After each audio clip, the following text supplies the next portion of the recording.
vitesse de réaction, la suite. Alors, on avait vu dans le cours 1 la vision globale de la vitesse de réaction. On avait donné une définition d'une vitesse de réaction, une définition mathématique qui était une quantité de réactif qui était transformée par unité de temps ou une quantité de produit qui était formée par unité de temps.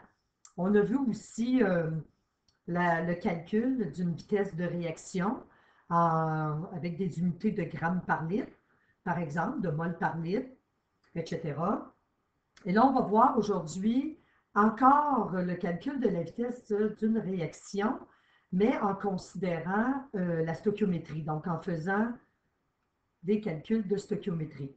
Alors, je vais procéder par exemple tout simplement pour montrer la façon dont on va travailler au calcul de la constante, pas de la constante, mais de la vitesse de réaction. Alors, j'ai un exemple, le numéro 1. Nous avons de l'ammoniac qui est formé, donc c'est un produit qui est formé à partir du diazote et du dihydrogène. Et ce qu'on nous donne comme information, c'est que la vitesse de production de la formation, de la production de l'ammoniac est donnée. Elle est de 5 par 10 à la moins 6 mol par litre, divisé par des secondes. On pourrait écrire l'unité autrement. Ici, on pourrait l'écrire mol divisé par des litres multiplié par des secondes. Je l'ai écrit comme ça pour qu'on puisse bien voir que c'est quand même une quantité. On avait vu au cours 1 que les quantités pouvaient être en mol, en grammes, en millilitres. On peut avoir aussi des quantités exprimées en concentration. Alors, avec l'unité de concentration, le mol par litre. Ce que nous avons ici, c'est la vitesse de formation de l'ammoniac. On veut savoir la vitesse de transformation du diazote. Le diazote est un réactif, donc lui va être transformé.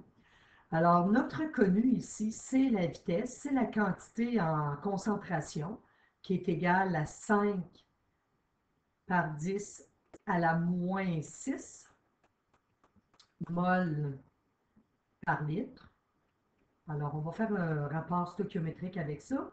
Ça correspond tout simplement à quelle quantité en mol par litre du diazote, sachant que dans l'équation, on peut aller chercher nos rapports stoichiométriques. Donc, nous aurons un 2 mol par litre formé d'ammoniac pour 1 mol d'azote transformé. Le coefficient devant l'azote étant 1 tout simplement.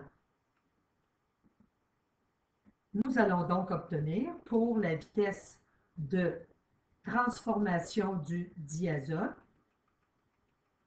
nous allons obtenir, finalement, c'était exprimé pour 1 seconde, donc on a déjà ici notre temps qui est ramené pour 1 seconde. On fait notre stoichiométrie simplement avec les valeurs qu'on nous a données.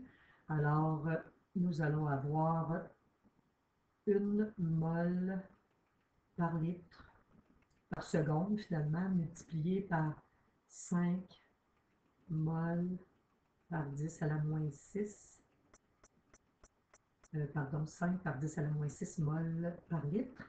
Le tout divisé par 2 mol par litre. Le tout, ben, c'était pour 1 seconde, c'est sous-entendu. Donc, on peut l'écrire tout de suite. On aurait pu aussi le ramener ici pour 1 seconde, pour 1 seconde, et voilà, pour 1 seconde, pour 1 seconde. Et on obtient une vitesse de transformation du diazote. Si on respecte les chiffres significatifs, ça nous en donne 2, de 7,5 par 10 à la moins 6. Bien entendu, les quantités on aurait pu avoir tout simplement un temps de données avec des quantités qui sont soit en grammes, en mol, peu importe. Et à ce moment-là, on aurait fait quand même de la stoichiométrie avec les valeurs données. On nous demande aussi quelle est la transformation, oups, petite erreur, pas de calcul, mais de... J'ai suivi ma feuille, mais j'ai fait une petite erreur ici au niveau de ma valeur pour la transformation du diazote. Donc, c'est 2,5, donc 5 divisé par 2, donc 2,5 par 10 à la moins 6. Nous avons des mols par litre par seconde. Maintenant, on nous demande la vitesse de transformation du dihydrogène. Dans l'équation, on voit bien que le dihydrogène est aussi un réactif, donc il est transformé par unité de temps. Nous allons faire, pour ne pas se tromper, je vais prendre une autre couleur, la stoichiométrie cette fois-ci pour connaître la quantité en mol par litre de mon dihydrogène lors de la formation de 5 mol, 5 par 10 à la moins 6 mol par litre de mon ammoniac. Alors, c'est une règle de 3 encore là. Alors, combien de mol par litre? Sachant que dans l'équation, nous avons que 2 mol par litre informés si nous avons 3 mol par litre. Alors, c'est ce qui va nous donner finalement, donc on va faire notre calcul, la vitesse de la transformation du dihydrogène. En fait, la vitesse est en relation avec les concentrations, le nombre de grammes, le nombre de moles. Lorsqu'on parle de la vitesse d'un des réactifs ou un des produits, mais si on veut trouver la vitesse d'un autre réactif ou d'un autre produit, il faut tenir compte des rapports stoichiométriques, bien entendu. Donc, que ce soit donné en grammes, en moles, peu importe. Alors, nous, ici, on a notre 3 moles par litre qui est multiplié par le 5 par 10 à la moins 6. 5 par 10 à la moins 6 mol par litre. On peut mettre en parenthèse pour bien voir. Le tout divisé par 2 mol par litre. 2 mol par litre. Le tout est exprimé pour 1 seconde, donc on peut tout de suite mettre le temps de 1 seconde et nous aurons une vitesse de transformation, parce que c'est un réactif, le dihydrogène, qui va correspondre à 7,5 par 10 à la moins 6 mol par litre transformé par seconde. Un deuxième exemple maintenant, c'est tout simplement le cyanure d'hydrogène qui réagit, qui est formé à partir du méthane et de l'ammoniac. Donc, ce qu'on nous donne comme information, c'est l'équation. On nous demande la vitesse de formation du dihydrogène, sachant que la concentration de l'ammoniac, donc l'ammoniac est un réactif, donc la concentration de l'ammoniac est passée de 0,2 mol par litre à 0,06 mol par litre. On a vu graphiquement au cours 1 la courbe d'un réactif. Donc, un réactif, c'est normal dans une réaction, dans le temps, sa concentration diminue. Alors, ce que nous allons calculer, c'est la vitesse, on nous demande la vitesse de formation du dihydrogène. Dans un premier temps, on va aller calculer la quantité d'ammoniac qui a été transformée. L'ammoniac, c'est un réactif. Donc, cette quantité-là d'ammoniac correspond, donc pour l'ammoniac, cette quantité-là va correspondre tout simplement à 0,060 mol par litre moins, il nous reste une concentration de 0,20 mol par litre. Donc, nous aurons une valeur négative, on va la laisser tomber. C'est tout simplement pour nous dire que c'est un réactif qui s'est transformé. En fait, pour les vitesses en chimie, on ne les considère pas négatives. Alors, vous avez par la suite à faire la stoichiométrie parce que ce que nous voulons, c'est tout simplement la vitesse de formation du dihydrogène. L'hydrogène étant un produit, l'hydrogène est formé.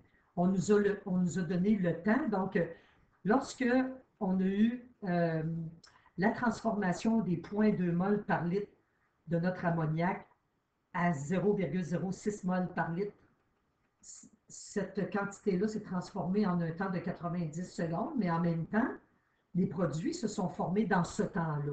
Alors, le temps de formation du dihydrogène est de 90 secondes. Maintenant, ce qu'il nous reste à trouver, c'est quelle est la quantité en mol par litre, donc quelle est la concentration de notre dihydrogène. Alors, on va aller faire de la stoichiométrie tout simplement.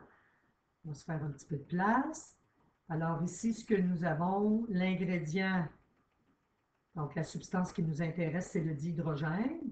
Nous avons calculé un nombre de moles par litre pour l'ammoniac. Alors pour 0,14, petit problème avec ce crayon. Donc pour la quantité calculée qui a été transformée, c'est 0,14 mol par litre.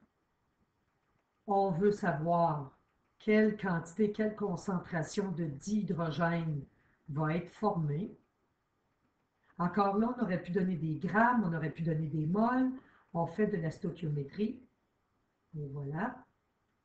Donc, ça nous dit, le coefficient stoichiométrique, qu'on aura 3 moles par litre de formé. Si nous avons, c'est une équation qui est équilibrée ici, 1 mol par litre d'ammoniac transformé. Alors, on fait notre calcul de notre règle de 3. Nous allons obtenir ici une valeur qui va correspondre à 0,42 mol par litre. Donc, 0,42 mol par litre. Il nous reste tout simplement à venir reporter notre valeur ici. Alors, il faut toujours, dans le cas d'un produit, trouver la quantité au numérateur qui a été formée. Alors que pour un réactif, c'est toujours la quantité qui a été transformée. Alors, ici, nous retrouvons, si on respecte les chiffres significatifs, une valeur pour la vitesse de 4,7 par 10 à la moins 3 mol par litre par seconde.